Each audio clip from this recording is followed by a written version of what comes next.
Array is a collection of similar type of elements, similar type of elements which has contiguous memory, contiguous memory locations or location. The size of the array, is pre-decided before we use it.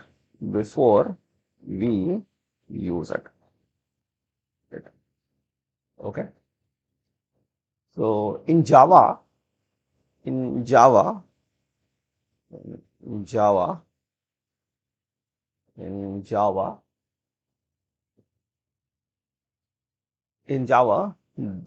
index of the array always starts from zero and ends at length minus 1.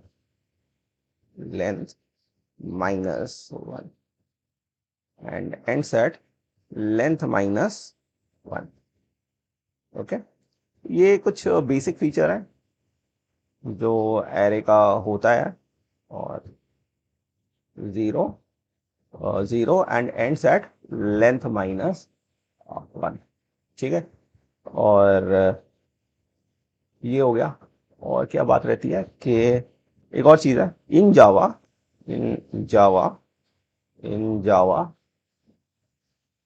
array is an object of a dynamically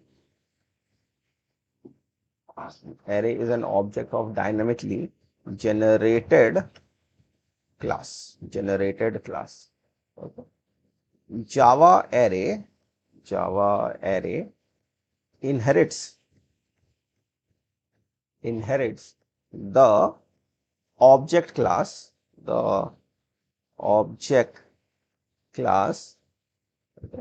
Java array inherits the object class and implements the serializable and implements Java array. ये array का ए ना capital होगा. Java arrays class का नाम क्या है? Java arrays inherits the object class and ये लिखते नहीं है, ये बाद में समझाऊंगा मैं, जब इनहेरिटेंस पढ़ाऊंगा ना तब मैं समझाऊंगा. ठीक है ना. Dynamically generated class of arrays class. कौन से क्लास का नाम क्या है? Arrays class. ठीक है ना. और ये जो एरेज क्लास है ना, ये कौन से पैकेज में है? Java dot lang dot arrays. ठीक है ना. Java dot lang dot arrays class है ये आपका. ठीक है ना. In Java arrays an object of dynamically generated class of Java dot lang dot arrays class. ठीक है. तो बस इतना पता होना चाहिए. ठीक है. और क्या पता होना चाहिए? और पता ये होना चाहिए कि वी कैन क्रिएट तो बेसिकली मतलब एरे जो है ना वो दो टाइप का होता है. ठीक है ना. Arrays are of two types. ठीक है ना. क्या क्या होता है? Arrays are of two types होता है. क्या क्या होता है? पहला हो गया, बोलो भाई, कोई तो बोलो. हाँ रिवा बताओ भाई. वन डायमेंशन तो ठीक है भाई. टू डायमेंशन ठीक नहीं है।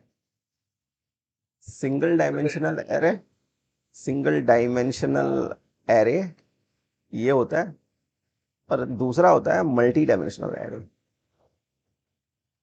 अरे सर ये क्या बोल रहे हैं? ठीक है, तो एक, हाँ हम लोग क्या है ना कि हम लोग अपने सिलेबस में सिर्फ रो कॉलम वाला ही एरे पढ़ेंगे, इसीलिए उसको डबल डायमेंशन एरे बोलते हैं। ठीक है ना, तो वैसे एक्चुअली एरे होता है सिंगल डायमेंशन एरे और मल्टी डायमेंशनल एरे। ठीक है, दो टाइप का एरे होता है। ठीक है, आगे बढ़ते हैं। ठीक है, पहले पहले हम लोग देख लेते हैं सिंगल डायमेंशन एरे। ठीक है, पहले हम लोग देख लेते हैं single dimensional array, dimensional array. तो सिंगल डायमेंशनल एरे क्या होता है कि इसको फिर हम लोग ऐसे करके डिफाइन कर लेते हैं। हम लोग लिखते हैं क्या, डेटा टाइप, डेटा टाइप, मतलब लिखते हैं डेटा टाइप। ठीक है, फिर उसके बाद ना एक स्क्वायर ब्रैकेट लगाते हैं, और उसके बाद हम लोग अपना वेरिएबल का नाम लिख देते हैं, जैसे ARR हो गया अपना वेरिएबल का नाम। ठीक है, इस तरीके से डिफाइन कर सकते हैं। समझ में आया? यहाँ पर देखो, ये डेटा टाइप के साथ ब्रैकेट जुड़ा हुआ है। ठीक है ना, ये एक डेफिनेशन। समझ में आया? अच्छा, दूसरा डेफिनेशन ये है कि डेटा टाइप लिखा हुआ है, डेटा टाइप लिखा हुआ है।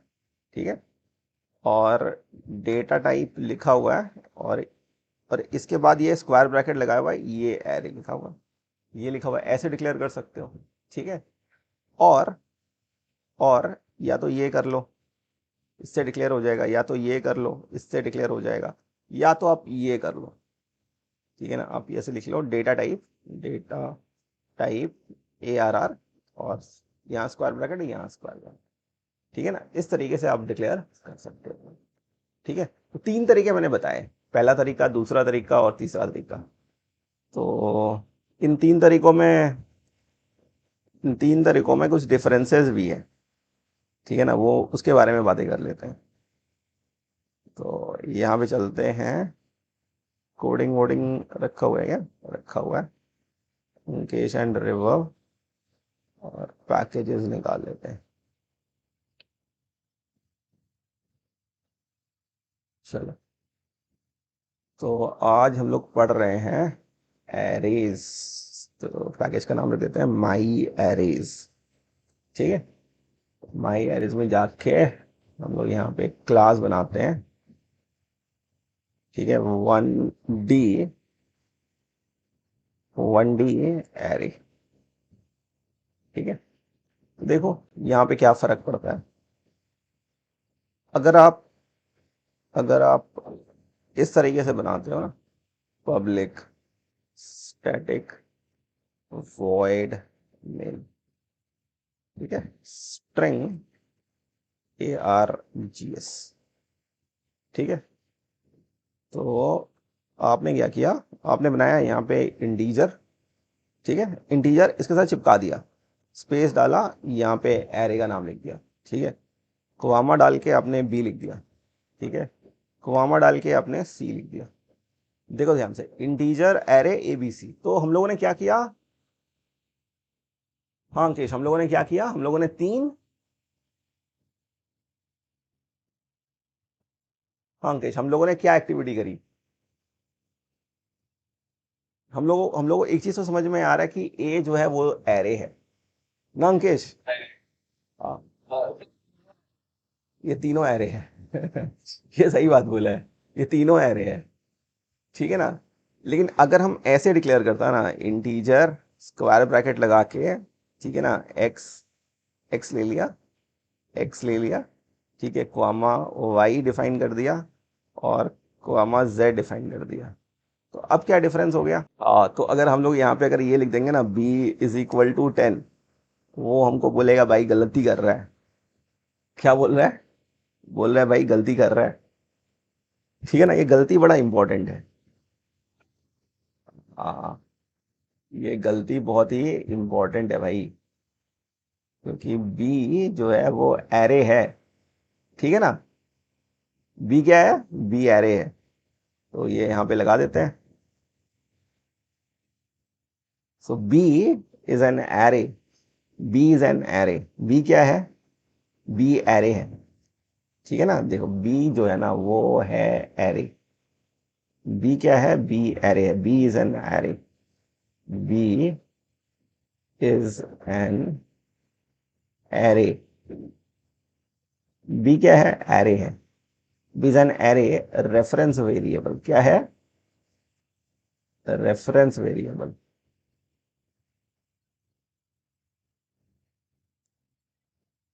Reference variable, so we cannot assign a value, cannot assign a value। ये ना एक नंबर का क्वेश्चन है, कितने नंबर का क्वेश्चन है, एग्जाम में दिखता है आया हुआ। और यहाँ पे क्या है ना, all the elements are array, यहाँ पर क्या है, ऑल द एलिमेंट्स और all the variables are, all the variables are the all the variables are the reference, all the variables are the reference variable to an array, all the variables are array reference variable, ऐसे लिख देते हैं, array reference variable, array reference variable, ठीक है ना। और second वाला में ये जो x है ना, यही सिर्फ वेरिएबल, यही सिर्फ array, this is array, this is array, and ये जो वाई जेड है ना, ये नॉर्मल इंटीजर वेरिएबल है, नॉर्मल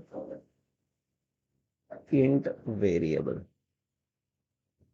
वेरिएबल, ये नॉर्मल इंट वेरिएबल है, ठीक है, समझ में आया। तो पता चल जाएगा, कैसे पता चल जाएगा, ब्लूजे में जाके पता चल जाएगा, ठीक है। तो इसको हम लोग कमेंट कर देते हैं, और क्योंकि इसको हम लोग इसका मेमोरी एलोकेट करना पड़ेगा, तब इसके अंदर में वैल्यू असाइन कर सकते हैं, ठीक है। अगर हम लोग y इज इक्वल टू 10 लिखे ना, तो ये असाइन हो जाएगा, ठीक है। अच्छा देखो, ये भी कह रहा है कि ये एरे है, क्या कह रहा है, ये y भी एरे है ना, तो z भी एरे होगा, ठीक है ना। तो ये दोनों स्टेटमेंट जो है, ये दोनों सिमिलर ही है, चाहे आप स्क्वायर ब्रैकेट जो है वो स्पेस लगा के लगाओ या पहले लगा दो, ये y भी देखो एरर दे रहा है, z भी एरर दे देगा, ये भी ये भी एरर दे रहा है, ये दोनों एरर दे रहे हैं, इसमें डाल लो इसमें डाल लो, ये क्या कह रहा है, इनकम्पैटिबल टाइप्स है, ठीक है ना। तो फोटो बनता है इसका भी, और इसका भी फोटो बनता है, यहाँ आते हैं, ठीक है, कंट्रोल वी करते हैं। तो ये वाला जो लाइन मैंने लिखा था अंकेश, इसको हटाना पड़ेगा ना, ये तीनों भी, all three variables are, all three variables are the array reference variable, array reference variable, ठीक है ना। All three variables are array reference variable, ठीक है। तो देखो इससे पता चल रहा है अपने को, इससे अपने को पता चल रहा है, जो एरर्स आ रहे हैं ना उससे अपने को पता चल रहा है, ठीक है। अच्छा अगर हम लोग ऐसा डिक्लेयर करें, we are declaring something like this, तो इसको भी कमेंट कर देते हैं, इसको भी कमेंट कर देते हैं, और हम लोग यहाँ पे डिक्लेयर करते हैं, we are declaring this integer m, ये डिक्लेयर किया, फिर हम लोगों ने n डिक्लेयर किया, और हम लोगों ने एक और वेरिएबल डिक्लेयर किया p, ठीक है। ये केस में क्या हो रहा है, तो अगर हम लोग n इक्वल टू 30 असाइन करते हैं, और देखो ये असाइन हो गया, मतलब n जो है नॉर्मल वेरिएबल है इस केस में, p जो है, ठीक है ना, उसके अंदर मैं 40 डिफाइन किया, तो ये नॉर्मल वेरिएबल है, ठीक है ना, तो असाइन हो जा रहा है, समझ में। तो इन दिस केस राइट, ये नॉर्मल वेरिएबल है, this is a normal variable, ठीक है। तो इसका भी हम लोग फोटो ले लेते हैं, इसमें कोई एरर नहीं आया है, तो हम लोग बोल सकते हैं कि वी कैन से दिस कि here n and p is normal int variable, is normal int variable, ठीक है ना। therefore we can assign the values, we can assign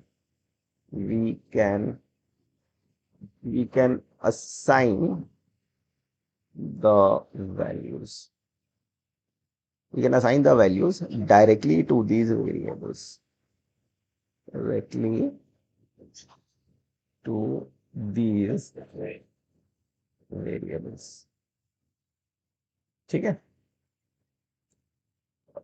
directly to these variables,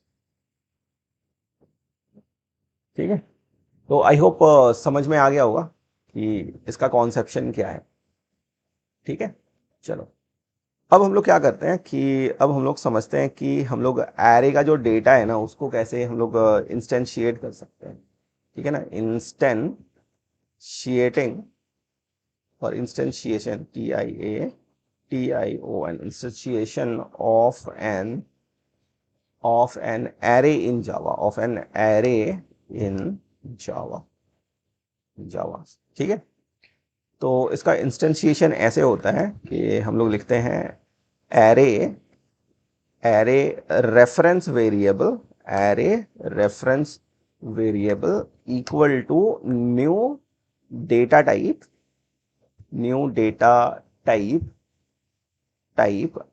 और स्क्वायर ब्रैकेट में we have to provide the size, right. हम लोग को size provide करना पड़ता है, ठीक है ना। तो यहां पर समझने वाला बात ये है कि ये जो साइज है ना ये हमेशा अनसाइंड इंट होता है, राइट। इसमें नेगेटिव वैल्यूज नहीं आ सकता, ठीक है, इसमें नेगेटिव वैल्यूज नहीं आ सकता, ठीक है। तो चलो फिर इसको हम लोग देख लेते हैं कि कैसे करते हैं। तो ब्लूजे में चलते हैं कोड में, और यहाँ पर हम लोग किसी को भी कर लेते हैं, जैसे ए को करना है तो a is equal to new, इसका डेटा टाइप इंटीजर है तो यहाँ पे इंट लगा देते हैं, और उसका साइज हमको स्पेसिफाई करना है, ठीक है ना। तो साइज ले लेते हैं, साइज, और ये लगा देते हैं। तो यहाँ पर हम लोग एक वेरिएबल ले लेते हैं कॉमा साइज, ठीक है ना, इक्वल टू से 10। तो ये क्या होगा कि 10 साइज का एरे बन जाएगा अपने पास, ठीक है। तो देख लेते हैं 10 साइज का एरे बनता है कि नहीं बनता है। तो कैसे देखेंगे, हम लोग यहाँ पर एक स्टॉप लगा देते हैं और इसको एग्जीक्यूट करते हैं, ठीक है। तो हमको दिखाई देगा कि 10 साइज का एरे बना है इसके अंदर में। तो देखो, ये देखो, ठीक है ना। तो इसके अंदर में देखो ध्यान से, बहुत सारा मतलब वेरिएबल तो हम लोगों ने बनाया था, BC YZ X, ये सब बनाया था, कुछ आया नहीं है। देखो प्रोग्राम खत्म होने को आ गया, कोई वेरिएबल आया ही नहीं है मेमोरी में, तो सिर्फ ए आया है, बाकी लोग नहीं आए हैं, ठीक है ना। क्या आया है, सिर्फ ए आया है, बाकी लोग नहीं आए हैं, ठीक है। और ए में देखो ये आया है, ये देखो ये ए का लोकेशन है, ये ए का, एक मिनट इसको थोड़ा थोड़ा मूव कर लेता हूँ, मैं इसका फोटो भी लेने वाला हूँ, ये बड़ा इंपॉर्टेंट कॉन्सेप्ट है, देखो ध्यान से, ठीक है। ये देखो ये ए का रेफरेंस है, ए में देखो, इसमें बाय डिफॉल्ट क्या करता है, जावा वाला 000 डाल देता है, इसका डिफॉल्ट वैल्यू डाल देता है, और सिर्फ ए आया है, बाकी के कोई वेरिएबल आया ही नहीं है, समझ में आया। तो इसका रीजन बता सकता है कोई भी, अंकेश, रिवफ, कोई भी, कि ऐसा क्यों हुआ। क्वेश्चन है कि ये वेरिएबल्स आया क्यों नहीं है मेमोरी पे, असाइन नहीं किए, बाय डिफॉल्ट जावा तो तो हो जाता है मतलब इनिशियलाइजेशन के बाद सिंपल आर लाइक टेक्स्ट अभी तक नहीं वो तो, ये तो कर रहा है ना, ए के लिए तो कर रहा है भाई, ए के लिए तो कर रहा है, ये देखो ए के लिए तो ये कर रहा है ना। ठीक है, अच्छा इसका फोटो ले लेता हूँ, फिर मैं समझाता हूँ। ये कोड है, ये भाई एरे वैरे है, इतना दूर ठीक है।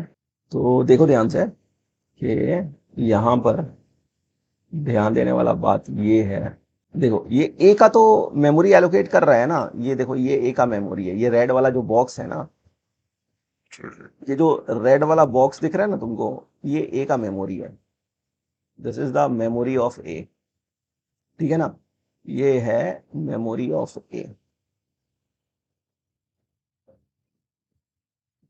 ठीक है, ए क्या है, ए एक एरे है, ए एरे, ये ए एरे का मेमोरी है। ठीक है ना, तो बाकी का एरे भी तो हमने डिफाइन किया था, बी डिफाइन किया था, सी डिफाइन किया था, वाई डिफाइन किया था, जेड डिफाइन किया था। वो बात अलग है कि मैंने उनका मेमोरी एलोकेट नहीं किया था, उनका मेमोरी एलोकेट नहीं किया था, लेकिन वो आना तो चाहिए था यहाँ पर, यहाँ पर आना तो चाहिए था। मेरा कहने का मतलब समझ समझ रहे हैं रिवर्ब, अंकेश? खास खास है ठीक है ना, तो आया क्यों नहीं है, मेरा क्वेश्चन ये है कि आया क्यों नहीं है। ठीक है ना, ये समझना बहुत जरूरी है, क्यों नहीं आया, क्योंकि सर रेफरेंस। हाँ। हम्म, बोलो। पहली थोड़ा जो स्वभाव वो भी नहीं आया है हाँ, तो ये जो हम लोग वो सब कुछ यूज ही नहीं किया है कल हम लोग तो वो छोड़ दिए थे कल हम लोग उसको रिवर्ट करता है देख जनरली देखा जाता है कि हम लोग वेरिएबल डिफाइन, देखो एन और पी तो आया है। ठीक है ना, साइज साइज भी आया है, साइज भी आया है, एन पी साइज ये तीनों आया है। लेकिन अगर हम यहाँ पर ना ऐसे ऐसे डिफाइन करता, चलो इसमें एक और वेरिएबल डिफाइन करते हैं। ठीक है, इसको टर्मिनेट करते हैं। ठीक है, फिर से एक बार फोटो ले लेंगे, दिक्कत तो है ही नहीं, टर्मिनेट कर देते हैं इसको। ठीक है, और हम लोग यहाँ पे एक और वेरिएबल डिफाइन करते हैं। ठीक है, हम लोग एक वेरिएबल डिफाइन करते हैं यू। ठीक है, एक और वेरिएबल डिफाइन कर दिया, कंपाइल किया कोड को। ठीक है, यहाँ पे हम लोगों ने स्टॉप किया, अब हम लोग इसको एग्जीक्यूट करते हैं। ठीक है, तो देखो, ओके कर दिया। ठीक है, तो देखो यहाँ पर u को हम लोगों ने कुछ डेटा नहीं डाला था। ठीक है ना, देखो u में हम लोगों ने कुछ डाला ही नहीं। ठीक है ना, देखो ध्यान से, u में कुछ डेटा नहीं डाला हम लोगों ने। ठीक है, तो ध्यान से देखो u मेमोरी में बना ही नहीं है, दिख रहा है? देखो u जो है ना वो मेमोरी पे बना ही नहीं है। तो जब तक हम उसका उसके अंदर डेटा नहीं डालते ना, तो जावा क्या करता है, जावा उसको मेमोरी एलोकेट करता ही नहीं है जब तक उसमें डेटा नहीं है उस वेरिएबल में। ठीक है ना, जैसे ही आप कुछ डेटा डालोगे ना तभी जाके उसका मेमोरी एलोकेशन करता है जावा। ठीक है ना, तो एक मिनट, ये ना शायद तक, एक मिनट यार, ये पीछे वाला आ गया क्या? नहीं ठीक ही है, नहीं नहीं ठीक ही है। हाँ, इसने मेमोरी जो है ना वो एलोकेट नहीं किया है, ये ठीक ही है। और मैं फोटो के वजह से थोड़ा कंफ्यूज हो गया था। ठीक है ना, तो ये क्या किया ना, ये इसने इसका मेमोरी जो है ना वो एलोकेट नहीं किया है। ठीक है ना, अभी देखो ये एरे जो है ना, इसमें ध्यान से देखो, इसमें ध्यान से देखो। ठीक है ना, इसका फोटो लेते हैं, इसमें मजेदार चीज है, मजेदार चीज ये है, ये मेमोरी ऑफ ए, ये फोटो में ही आ गया, ये है भाई ए का मेमोरी, मेमोरी ऑफ ए। ठीक है, इसको छोटा कर लेते हैं थोड़ा सा। हाँ, तो ये दिख रहा है ना क्लियरली, तो देखो ध्यान से, ये है भाई आपका मेमोरी ऑफ ए। ठीक है, ये मेमोरी ऑफ एरे ए है। और ध्यान से देखो ये यू जो है ना ये बना नहीं है, यू जो है ये बना नहीं है, it is not there, not present, not present. ठीक है ना। तो यहाँ पे सीखने वाला बात ये है कि जावा किस तरीके से मेमोरी को ऑप्टिमाइज करता है। जावा किस तरीके से मेमोरी को ऑप्टिमाइज करता है। अब मार्जिन ठीक हो गया। ठीक है, तो इसको हम लोग पेस्ट करते हैं। हाँ, वो मार्जिन थोड़ा गड़बड़ हो गया था। तो ये है आपका मेमोरी ऑफ ए, इसको डिलीट कर देते हैं। ये हो गया आपका memory of A.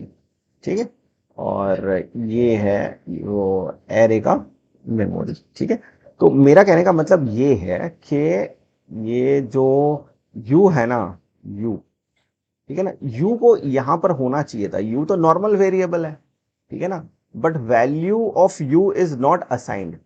Value of U, capital U है, value of U is not assigned.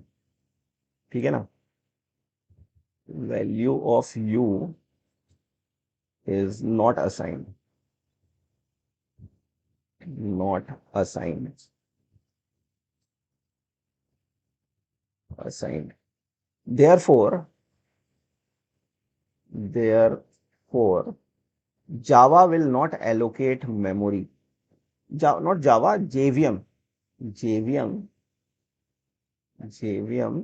will not allocate memory for you, for you। ठीक है ना, because java java keeps, java और jvm always optimize, always optimize the memory, always optimize the memory, optimize the memory। ठीक है ना, ये बात है। तो इसलिए क्या है कि ये देखो, ये बी और सी, वाई और एक्स, ठीक है ना, ये सारे लोग क्या हैं, ये सारे लोग रेफरेंस वेरिएबल हैं, रेफरेंस वेरिएबल। ठीक है ना, तो इनको हम लोग क्या बोलेंगे, अनएलोकेटेड रेफरेंस वेरिएबल। क्या बोलेंगे इनको, अनएलोकेटेड वर्ड यूज करते हैं यहाँ पे, अनएलोकेटेड। इनका जो मेमोरी है ना वो एलोकेट नहीं किया गया है। ठीक है ना, इसलिए इसको हम लोग बोलेंगे अनएलोकेटेड, अनएलोकेटेड रेफरेंस। एक मिनट यार, इसको थोड़ा ऊपर कर लेता हूँ। वो क्या हो रहा है ना, मेरा हाथ दूसरा स्क्रीन पे लग रहा है। अनएलोकेटेड रेफरेंस वेरिएबल है। ठीक है ना, ये क्या है, अनएलोकेटेड रेफरेंस वेरिएबल है। ठीक है ना, ये अनएलोकेटेड रेफरेंस वेरिएबल है ना, ये अनएलोकेटेड रेफरेंस वेरिएबल है। therefore therefore jvm will not allocate any memory, jvm will not allocate any memory for these variables, any memory for these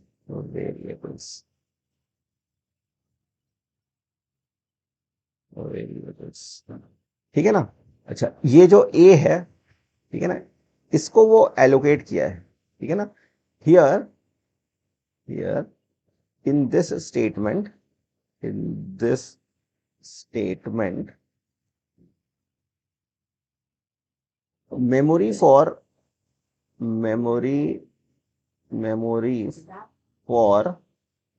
here in this statement memory for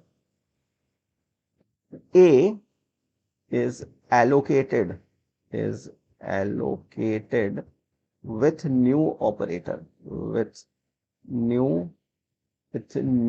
new क्या है, operator है, new operator, with new operator by providing the number of elements, by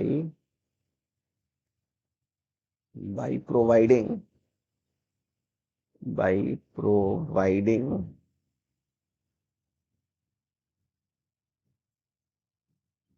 by providing the number of elements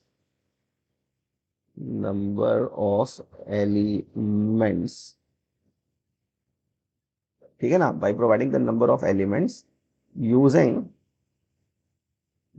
size variable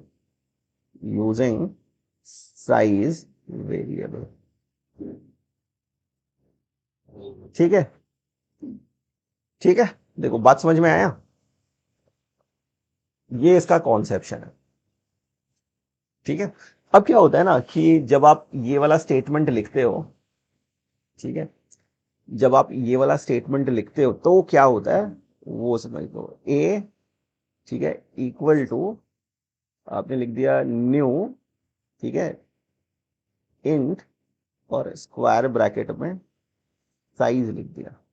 ठीक है, तो होता क्या है ना कि ये जो न्यू ऑपरेटर है, ठीक है ना, ये मेमोरी एलोकेट करता है। ये क्या करेगा, मेमोरी एलोकेट करता है, it allocates memory, it new operator allocates memory, so it allocates memory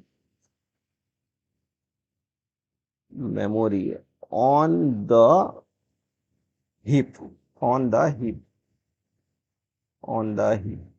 heap क्या होता है, a large memory, a very large memory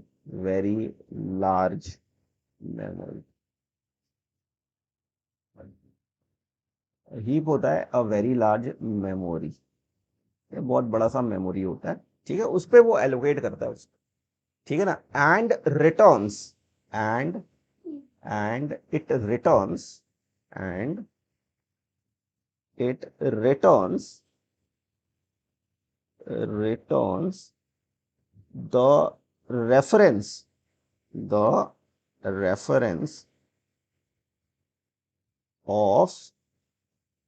of the memory, reference of the memory. ठीक है ना,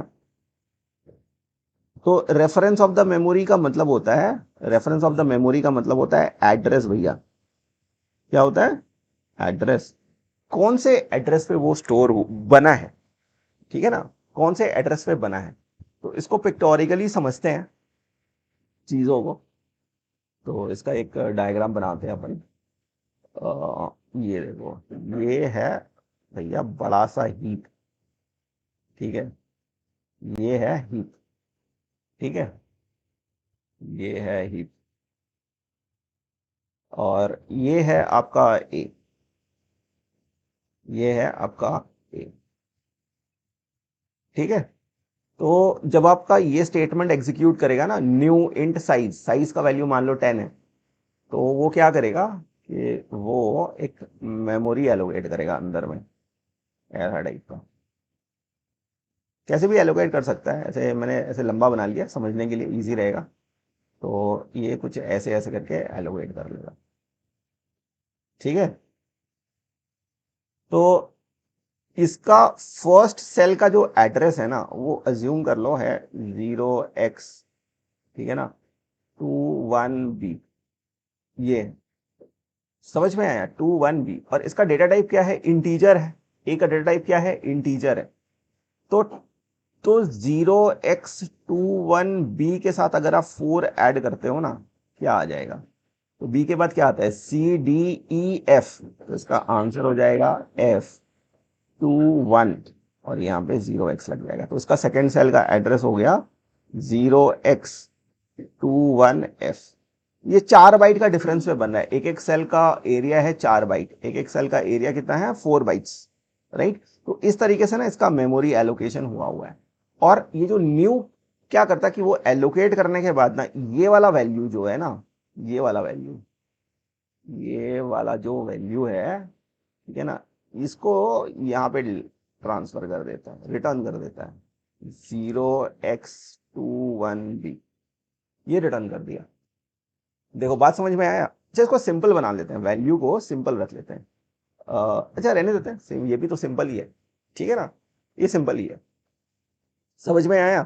तो ये इसका एक्टिविटी है, ये कुछ इस तरीके से काम करता है, ये रिटर्न कर देता है, ठीक है ना। अब जब आप लिखते हो ना एरे में, ठीक है ना, अब जब आप लिखते हो एरे में ए ऑफ 0 तो ये वाला एलिमेंट एक्सेस हो जाता है, फर्स्ट एलिमेंट एक्सेस हो जाता है, ठीक है ना। अगर आप लिखते हो A ऑफ 1, ठीक है ना, तो ऑटोमेटिकली उसके बाद वाला एलिमेंट एक्सेस कर लेता है, ठीक है ना। अगर आप लिखते हो A ऑफ 2 तो उसके बाद वाला एक्सेस हो जाता है, ठीक है ना।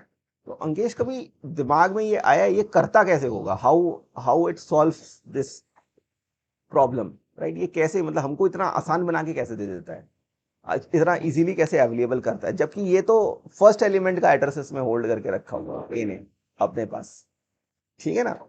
तो वो ना इंटरनली एक कैलकुलेशन करता है, जावा का जो जेवीएम है, जब आप ऐसा स्टेटमेंट लिखते हो, ठीक है ना, जब आप ऐसा स्टेटमेंट लिखते हो, ठीक है, तो वो क्या करता है कि वो एक कैलकुलेशन करता है अपने अंदर में, समझ में आया। तो क्या कैलकुलेशन करता है उसको समझने का हम लोग कोशिश करते हैं, ठीक है ना। तो इसमें जो एड्रेस सेव किया है ना मैंने, ठीक है ना, ये वाला एड्रेस, इसको ना हम लोग कहते हैं बेस एड्रेस, क्या बोलते हैं इसको, बेस एड्रेस, इसको हम लोग कहते हैं बेस एड्रेस, ठीक है ना। तो ये कैलकुलेशन कैसे करता है, तो जब आप इसका कैलकुलेशन को समझने का कोशिश करते हैं, तो ये क्या करता है ना, ये करता है बेस एड्रेस को ले लेता है पहले, तो पहले किसको लेता है, बेस एड्रेस को ले लेता है, बेस एड्रेस को ले लिया। जब बेस एड्रेस का ना हम लोग बी ए लेते हैं, बी और ए, ठीक है ना, तो थोड़ा फॉर्मूला बनाने में इजी रहेगा। देखो बेस एड्रेस ले लिया, इसके साथ वो ऐड करेगा, ठीक है ना, इसके साथ वो ऐड करेगा ये जो इंटीजर वैल्यू पास किया ना तुमने, ठीक है ना, इसको हम लोग बोलते हैं इंडेक्स, क्या बोलते हैं इसको, इंडेक्स, ठीक है। तो वो क्या करेगा कि वो इंडेक्स के साथ, ठीक है ना, मल्टीप्लाई करेगा, इंडेक्स के साथ क्या करेगा, मल्टीप्लाई करेगा, ठीक है, किसका, साइज ऑफ डेटा टाइप का, साइज ऑफ डेटा टाइप का, साइज ऑफ, ब्रैकेट में डेटा टाइप लिख देते हैं, डेटा टाइप। देखो रीडेबल है क्या, मैंने बहुत छोटा छोटा लिख दिया है, ठीक है, इसको साइड हटा लेते हैं थोड़ा सा, ठीक है, हाँ भाई, साइड हट गया थोड़ा सा, साइड हट गया, ठीक है, देखो रीडेबल है ना। तो ये देखो बेस एड्रेस क्या है, 0x21b, इंडेक्स क्या है 0, multiply by size of data type क्या है 4 बाइट्स, ठीक है। तो इसका आंसर आ जाएगा 0x21b, ठीक है, ये आंसर है। अब अब इसके बारे में टेंशन लो, ये 1 वाला के बारे में, तो ये कैसे आएगा, ये आ जाएगा 0x21b, ये बेस एड्रेस है, प्लस 1 × 4, ठीक है। तो क्या आंसर आ जाएगा, यहाँ पे 4 आ जाएगा, इसके साथ 4 ऐड करना पड़ेगा, तो हमारा आंसर आ जाएगा 0x21f, ठीक है ना। अब अगर इसको रीड करना है, नेक्स्ट वाला को रीड करना है, ठीक है ना, 0x21b प्लस 2 × 4, तो इसका आंसर मिल जाएगा। तो 21b के साथ हमको ऐड कितना करना पड़ेगा, 8 को ऐड करना पड़ेगा, 2x21b प्लस 8, तो 8 कितना हो जाएगा, तो b का मतलब होता है 11, 11 प्लस 8 19, 19 से 16 माइनस करो तो आंसर आएगा 3, 19 से 16 माइनस करने से आंसर आएगा 3, और ये कैरी चला जाएगा ऊपर में 1, ठीक है ना, तो ये हो जाएगा 2, ये हो जाएगा 2, तो 223 आंसर आ जाएगा, ठीक है ना। तो यहाँ पे लिखेंगे 0x223, ठीक है। तो इसका वैल्यू देखो 0x223 है। तो ये वाले सेल का एड्रेस क्या होगा, what will be the address of this cell, ठीक है ना, what will be the address of this cell. तो यहाँ पे देखो 0 है, ये 1 है, ये 2 है, ये 3 है, ये 4 है, ये 5 है, ये 6 है, ये 7 है, ये 8 है, ठीक है ना। तो हम लोग को 6 वाला सेल का एड्रेस चाहिए, तो हम लोग क्या करना पड़ेगा, a(6), तो यहाँ पे लिखना पड़ेगा base address that is 0x21b plus 6 × 4, तो इसका एड्रेस मिल जाएगा अपने को। तो 6 4 कितना होता है, 24 होता है, तो यहाँ पे लिखो 0x21b प्लस 24। तो देखो b+4 कितना होता है, 16, तो सॉरी 15 हो जाएगा, b+4 15 होता है, 11+4 15, तो 15 का मतलब हो गया f, 2+1 हो गया 3, और यहाँ पे 2 लगा दो, तो इसका एड्रेस हो जाएगा 0x23f, ठीक है, 0x23f। तो मैंने कौन से फॉर्म में कैलकुलेशन किया, हेक्साडेसिमल फॉर्म में कैलकुलेशन किया। बट तुम लोग का आईएससी बोर्ड में क्या होता है ना कि ये हेक्साडेसिमल नंबर को यूज नहीं करते, वो लोग क्या करते हैं ना, इसको इंटीजर के फॉर्म में लिखते हैं, पूरा इंटीजर के फॉर्म में लिखते हैं, और फिर प्रॉब्लम्स को सॉल्व करते हैं। ठीक है, देखो बात समझ में आ रहा है हम क्या बोलने का कोशिश कर रहे हैं।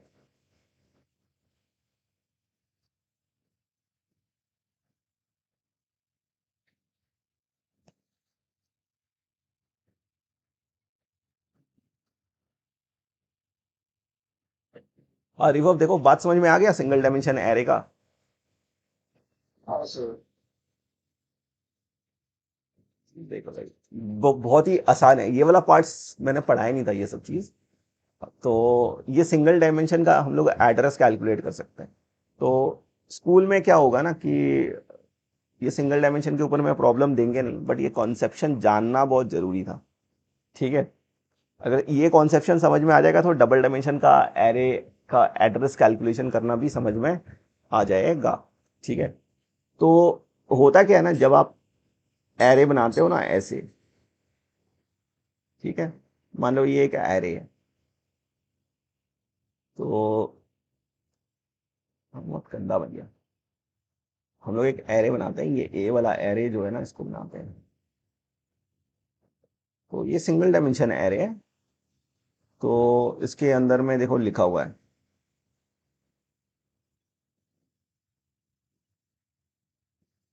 तो यहाँ पर लिखा हुआ है 0 1 2 3 4 5 6 7 8 9, ये एरे ए है। ठीक है, मतलब इसका एड्रेस जो है ना, इसका बेस एड्रेस बता दिया, हम 0x नहीं लिख रहे हैं, ठीक है ना। इसका बेस एड्रेस इंटीजर में लेते हैं, तो इसका बेस एड्रेस मान लो हम लोगों ने 1000 ले लिया, तो इसका नेक्स्ट वाला एड्रेस होगा ना, ये होगा 1004, ये होगा 1008, ये होगा 1012, ये हो जाएगा 1012, ये हो जाएगा 1016, ये कुछ ऐसे करके चलता है। तो ए के अंदर में ना, ए के अंदर में स्टोर हो जाता है 1000, ठीक है ना, और ये फिक्स्ड रहता है, ये कभी चेंज नहीं होता है। ठीक है ना, ये क्या कर रहा है, ये इसको पॉइंट कर रहा है, समझ में आया? ये इसको पॉइंट कर रहा है। उसके बाद आप जब लिखते हो ना, जैसे मान लो आपको a(7) चाहिए, ठीक है ना, आपको चाहिए a(7), आपको पता करना है कि a(7) कितना है, बताओ। तो आप कैसे कैलकुलेट करोगे, आप कैलकुलेट करोगे बेस एड्रेस, ठीक है।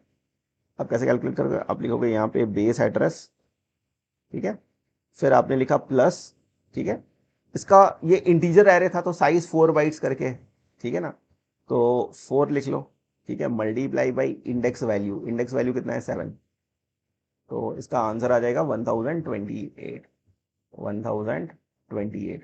तो देख लेते हैं करके 1028 पहुंचता है क्या। देखो ये 1020 हो गया, ठीक है, ये हो गया 1024, ये हो गया 1000, समझ में नहीं आता ये किसका गड़बड़ी, 1024 और नहीं मैंने गलती कर दिया, ये होगा 1020, ये होगा 1024, ये देखो ये हो जाएगा 1028। देखो समझ में आया क्या कि ये कैसे काम कर रहा है मैकेनिज्म इसका। हम लोग एरे में ना डायरेक्टली इनिशियलाइज कर सकते हैं डेटा ऐसे करके,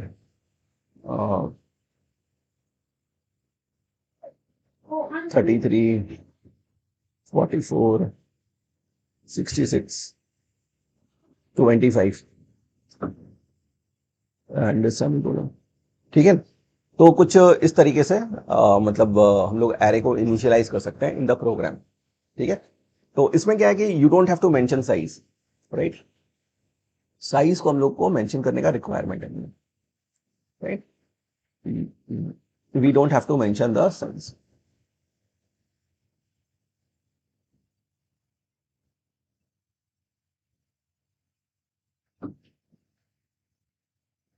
We don't have to mention the size। ठीक है ना, हमको साइज मेंशन करने का रिक्वायरमेंट नहीं है इसके अंदर। ठीक है, तो ये मतलब जितना भी मैंने तुमको अभी बताया, ये मतलब बेसिक कंसेप्शन है एरे का। और आप लोग तो डेटा इनपुट करना जानते ही हो, फिर एरे को सॉर्ट कैसे करना है वो भी जानते ही हो। ठीक है ना, तो बेसिकली आज मैंने ट्राई किया कि मतलब ये जो एरे का सिंगल डायमेंशन एरे है ना, उसको कवर किया जाए। ठीक है, और अगर आपको डेटा प्रिंट करना है ना, आपके सिलेबस में, आईएससी के सिलेबस में एक लूपिंग कंस्ट्रक्ट भी है, उसको बोलते हैं फॉर ईच लूप। क्या बोलते हैं उसको? For each loop. यहाँ पे डेटा टाइप लिखो, यहाँ पे लिखो वेरिएबल, और यहाँ पे आप लिख दो एरे, एरे। ठीक है ना, और इसके बाद आप बॉडी लिख दो, बॉडी ऑफ द लूप लिख दो। ये काम कर जाता है। ठीक है, इसका एग्जाम्पल भी मैं दिखा देता हूँ। ठीक है, तो फिर सारा का सारा चीज जो है कवर हो जाएगा। चलो यार, इसको बंद कर लेते हैं, टर्मिनेट करते हैं, और एक एरे बनाता हूं मैं। ठीक है, उसमें डेटा फीड करता हूं, और एक और बनाता हूं क्लास 1D एरे डेमो, तो 1D एरे 2 बना देते हैं। इसमें हम लोग लिख देते हैं public static void main string args। ठीक है, और हम लोग यहाँ पे ना, और एक ठो हम लोग बना लेते हैं, स्कैनर बना लेते हैं। Scanner S C is equal to new scanner system dot in, ये बना लेते हैं। ठीक है, ये बना लेते हैं सिस्टम डॉट इन। और फिर हम लोग क्या करते हैं कि स्कैनर का इंपोर्ट ले लेते हैं। फिर हम लोग एक और चीज़ बना लेते हैं, रैंडम बना लेते हैं, रैंडम, और is equal to new random. ठीक है, ये बना लेते हैं। फिर हम लोग यहाँ पे कुछ एरे डिक्लेयर कर लेते हैं, जैसे हम लोग डिक्लेयर कर लेते हैं ए। ठीक है, और हम लोग यहाँ पे वेरिएबल डिक्लेयर कर लेते हैं आई, और आई चाहिए होगा क्या? नहीं चाहिए होगा। हम लोग को ए हो गया, और कुछ चाहिए होगा क्या? और कुछ नहीं चाहिए, बस ए ही चाहिए। तो हम लोग यहाँ पे लिख लेते हैं system dot out dot print, हम लोगों ने लिखा slash F, enter number of elements, enter number of elements. ठीक है, जितने चाहिए आप दे देना यहाँ पर। फिर देखो, हम लोग यहाँ पे क्या करेंगे, हम लोग यहाँ पे लिख देंगे A equal to new int, और यहाँ पे हम लोग लिख देंगे S C dot next int. तो एरे जो है ना, उसका मेमोरी एलोकेट हो जाएगा, जो भी आप साइज डालोगे उसके हिसाब से वो एलोकेट कर देगा मेमोरी। ठीक है ना, अब क्या करना है, अब हमको इस एरे में डेटा फीड करना है। ठीक है ना, तो हम लोग क्या क्या करेंगे कि यहाँ पे हम लोग को एक वेरिएबल चाहिए होगा, कॉमा आई लिख देते हैं। ठीक है, तो यहाँ पे हम लोग लिख देते हैं storing sto storing storing random variables, sorry storing random values. ठीक है, तो यहाँ पे लिख दो for I is equal to 0, और ए डॉट लेंथ ले लेते हैं, और यहाँ पे आप लिख दो I is less than A dot length. ठीक है, और फिर यहाँ लिख दो आई प्लस प्लस, और यहाँ पे आप उसमें डेटा फीड कर दो, A of I is equal to से आर डॉट, एक फंक्शन आता है नेक्स्ट इंट, नेक्स्ट इंड करके, ठीक है ना। यहाँ पे अपन बोल सकते हैं कि कहाँ से कहाँ तक डेटा फीड करना है। तो आप फीड कर दो 1 से लेकर, ठीक है ना। तो जो आपका लेंथ है, ए dot length, A dot length multiply by 2 तक, ये रेंज बना लो। इसके अंदर में कोई भी रैंडम वैल्यू है उसको फीड कर दो, ठीक है। तो वो फीड कर देगा और हमको अब इसको प्रिंट करना है, ठीक है ना। Printing the array, printing the array, array को प्रिंट करना है अपने को, ठीक है। तो हम लोग कैसे प्रिंट करेंगे, हम लोग लिखेंगे फॉर, ठीक है ना। यहाँ पे एक वेरिएबल डिक्लेयर कर दो, इंटीजर एलिमेंट, ठीक है। आप कुछ भी ले सकते हो बट मैंने ई ले लिया, और यहाँ पे आप ए डाल दो बस, ठीक है।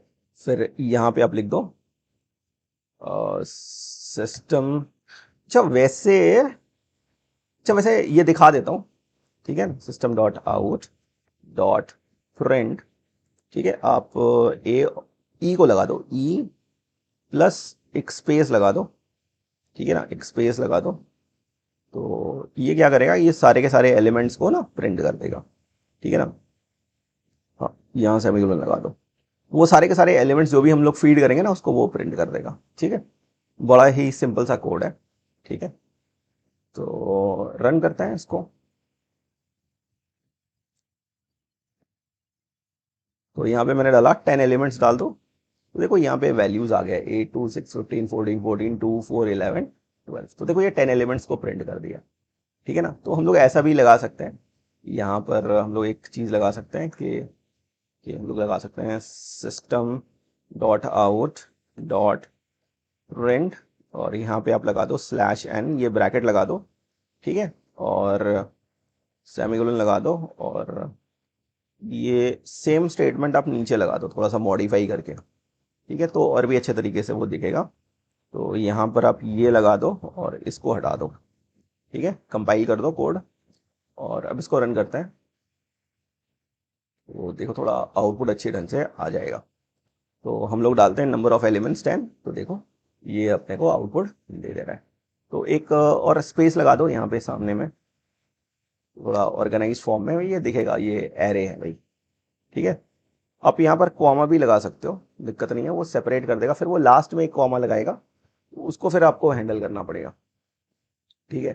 तो ऐसे भी आप कर सकते हो, इस तरीके से भी आप कर सकते हो कि कंपाइल कर लो कोड को। वैसे ये कॉमा हटा ही देते हैं, जरूरत नहीं है कॉमा का, ठीक है। तो ये देखो ये फिर आपको ना प्रिंट करके दे देगा एरे। आप जितना चाहो आप बोल दो भाई हमको 50 चाहिए, तो वो 50 डाल देगा, 50 एलिमेंट्स बना देगा, ठीक है ना। तो इस तरीके से आप रैंडम वैल्यूज इनपुट करके ना आप जैसे सर्च का प्रोग्राम है और सॉर्ट करने का प्रोग्राम है वो आप लिख सकते हो, ठीक है ना। तो आप रैंडम वैल्यूज इनपुट करोगे और फिर उसको सॉर्ट करोगे ना, तो फिर उसका रिजल्ट देखोगे तो आपको मजा आएगा। इंस्टेड ऑफ आप डायरेक्टली डेटा इनपुट करते हो एरे के अंदर में और फिर उसको उसी को सॉर्ट करते हो। स्पेशली तब मजा नहीं आता जब आप बाइनरी सर्च करते हो, तो उसमें आप डेटा इनपुट करते हो पहले, फिर उसको सॉर्ट करते हो, फिर उसको सर्च सर्च वाला परफॉर्म करते हो, जबकि एलिमेंट्स आप ही इनपुट कर रहे हो तो आपको तो पता ही होना चाहिए कि कौन से सेल में है, ठीक है ना। तो मतलब वो थोड़ा बोरिंग हो जाता है, बट आप अगर ऐसे करोगे तब आपका बड़ा सा एरे होगा, फिर आप बाइनरी सर्च परफॉर्म कर रहे हो। तो बाइनरी सर्च का एल्गोरिथम को आप इनफाइनाइट लूप में ले लो और लेकर फिर सर्च करते रहो एलिमेंट्स, कौन सा एलिमेंट्स कहाँ पर है, ठीक है ना। फिर आपको फिर मजा आएगा, ठीक है। तो ये एक तरीका है जो मैंने आपको सिखाया, ठीक है। तो ये वाला कोड मैं आपको दे देता हूँ, ठीक है। ये है माई एरेज में 1D एरे, शेयर कर दिया स्काइप के साथ, आ गया भाई, ये रहा। और ये है 1D एरे 2, ये वाला कोड, ठीक है। तो आप ट्राई करना बहुत सारे मतलब प्रोग्राम्स लिखने का, जैसे आपका बबल सॉर्ट हो गया, इंसर्शन सॉर्ट हो गया, सिलेक्शन सॉर्ट हो गया, एक बार रिवाइज करना, आएगा एग्जाम में। और बाइनरी सर्च हो गया, लीनियर सर्च हो गया, ये एक बार ट्राई करना, ठीक है ना। और अगर कोई दिक्कत आएगा तो मैं फिर से पढ़ा दूंगा, कोई दिक्कत नहीं है मेरे को, ठीक है। तो ये नोट्स भी मैं दे देता हूँ, और मैं वीडियो ना 1-2 दिन में अपलोड करता हूँ यूट्यूब पे, ठीक है।